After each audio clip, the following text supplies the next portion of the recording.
Foster providers like Grand Rapids-based Bethany Christian Services say the opioid epidemic has created a desperate need for more foster homes, and they are working overtime to recruit foster parents.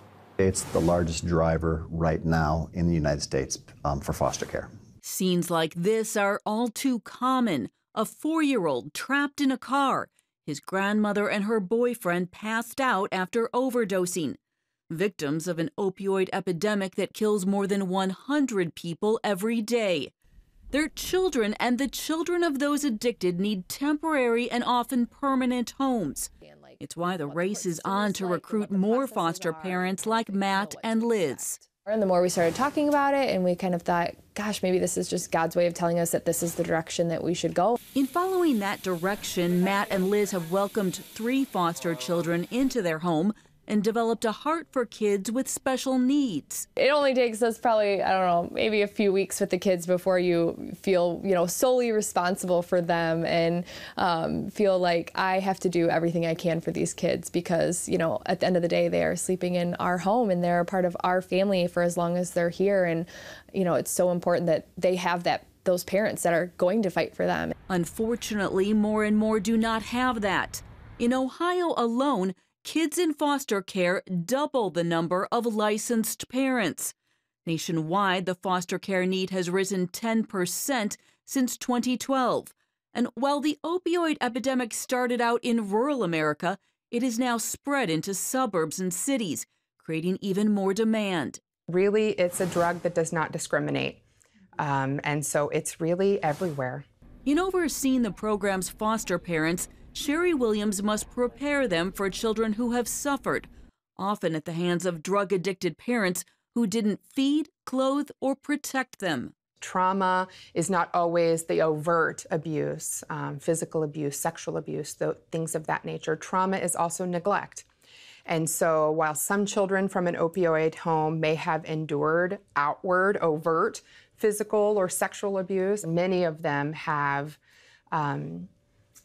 experienced the neglect aspect. And for many children, that neglect starts before they're even born.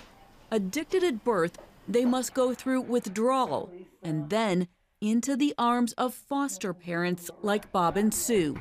Majority of our babies are from mothers that were on drugs during pregnancy. And I don't see the worst of it because it's when they're in the hospital going through withdrawals. But then you see, as the months come along and how behind they are. Speech delays, eating problems, social issues. Sue and Bob have seen it all. They fostered since 1988.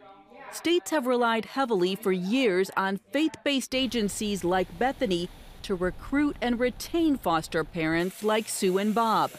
And now these groups are creating new ways to help hurting kids. The Global Orphan Project connects social workers with churches. Through its Care Portal website, congregations see the needs of neighborhood families in real time. Other faith-based groups go directly to churches with local foster needs. Naomi Schaefer-Riley has studied the trend. Going into particular churches, particular parishes, congregations, and going to the pulpit and saying, these are the 7 kids in your zip code who need a home tonight, actually really had a very big effect. People were unaware that the problem was so local. Foster parents like Matt and Liz don't seek recognition or fame, and Bob and Sue even face resistance from friends concerned about their age. But there are no plans to quit. I'm planning on doing it until my health won't let me. When I can't keep up with them anymore. It's a sacrifice that means everything to children whose lives depend on a foster system that cannot keep up with demand. Reporting in Grand Rapids, Michigan, Heather Sells, CBN News.